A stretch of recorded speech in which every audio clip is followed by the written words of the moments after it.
As a reward for successfully completing his investigation, Degtyarev was offered a promotion to colonel and the position of mission coordinator. He declined the opportunity to work at the HQ and submitted a personal request to be sent to the zone as the USS Permanent Observer. The information about the development of psi devices obtained by Degtyarev alerted USS commanders.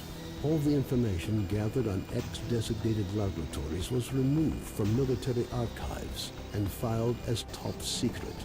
All personnel working in the zone were ordered to prevent the disclosure of information about the laboratories at any cost. Several experimental samples were made on the basis of technical documents for Item 62. Following a set of test trials, it was decided not to go ahead with large-scale deployment of the weapon due to the high cost of ammunition.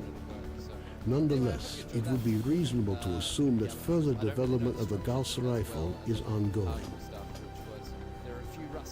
Sultan and his gang left the Skadovsk to do their shady business elsewhere after their attempts to capture the ship failed. The ensuing feeling of relative safety among stalkers led to a massive increase in the number of artifacts sold to Beard, causing his business to boom, while the formerly quiet Skadovsk bar became as popular as the famous 100 Rods bar, despite being almost in the center of the zone. Following the destruction of the Bloodsucker lair, it's unlikely that anything could significantly change the state of affairs on the Skadovsk. The old ship became a temporary center of stability in the ever-changing world that is the Zone. Freedom managed to earn the trust of stalkers at Yanov Station. Duty organized an assault in an attempt to regain lost ground, and Lieutenant Colonel Shulga was killed in a firefight soon after. The duty squad never recovered from the loss of its commander and quickly fell apart. Yeah. Professors Herman and Ozerski were forced to cut short their scientific research in the zone due to a lack of data. On returning to the outside world, the two scientists proceeded to engage in unrelated work.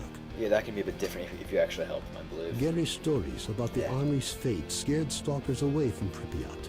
The few who dared to venture into the city ran into inexplicable phenomena, which added further dark strokes to an already gloomy picture of the dead city.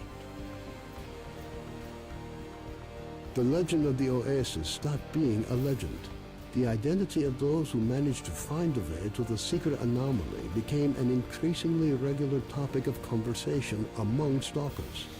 Despite this, the number of adventurers trying to find it remained high, something the bandits were quick to take advantage of, with constant offers to lead stalkers to the Oasis, which usually ended in muggings at a safe distance from stalker camps.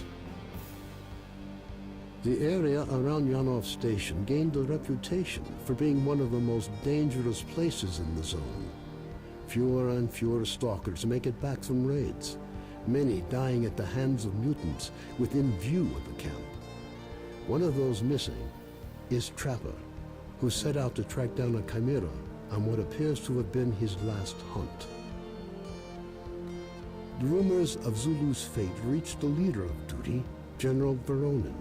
Counter to most expectations, Voronin decided to posthumously award Zulu with the Silver Shield, duty's highest decoration. Vano headed off to the freedom-controlled military warehouses, where his cheerful personality and optimism quickly earned him the popularity they merited. Ultimately, he took charge of a small group of researchers involved in investigating anomalous areas. A new group appeared in the zone. They are well trained, but their objectives are not known. Rumors say they used to be monolith fighters. Their leader is known as Strider. Senior Lieutenant Sokolov continued to take part in flying missions over the zone. During one such recon flight over Limansk, his aircraft was shot down by mercenaries. 2 weeks later, he was picked up by a patrol near the cordon. Within a month of his rescue, Sokolov had left the Air Force, joining a civil airline instead. A group of stalkers was forced to seek shelter on Noah's old barge during a particularly powerful emission. When the barge was attacked by a horde of snorks afterwards, stalkers were forced to concede that the barge was as good a defense against mutants as anything they'd seen. Even more astonishing was a litter of pseudo-dog puppies that Noah himself led into battle against the snorks. Having found out about his friend's fates, Cardin gave up dreams of a stalker career. Having overcome his alcoholism, he moved to Yanov, where he partnered up with Nitro to set up a full-service repair shop. Both technicians gladly devote all their spare time to building a vehicle that could operate in the zone. Strelok passed on the information he obtained on his trip to the Chernobyl NPP to the USS commanders. This prompted the government to create a scientific institute for research of the Chernobyl anomalous area. Strelok took up the position of chief scientific consultant to the institute. When Colonel Kowalski, commander of the Stingray Group, returned from the zone, he was forced to explain the reasons for the failure of Operation Fairway. Following a dragged-out investigation and the brass's failed attempt to make him the fall guy, the colonel was finally given an honorable discharge.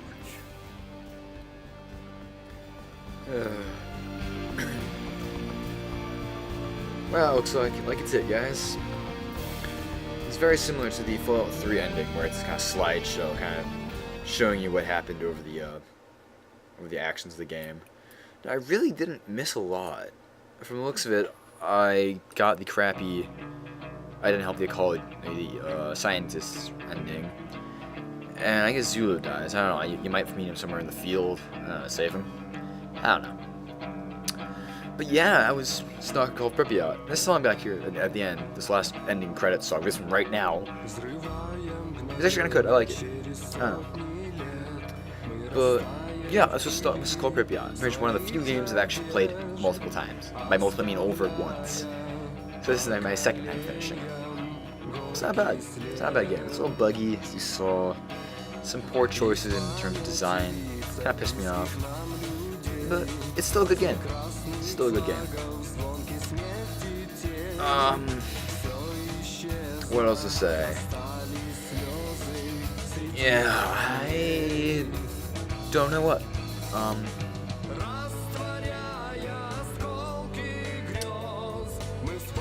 Yeah, I don't know. The atmosphere, not as dark as I think Shadow of Chernobyl was. Emissions, not a big of a deal, especially with antibiotics. I think if you actually use antibiotics 3 times, 5 3 missions, you become immune to them. Ran into achievements or something.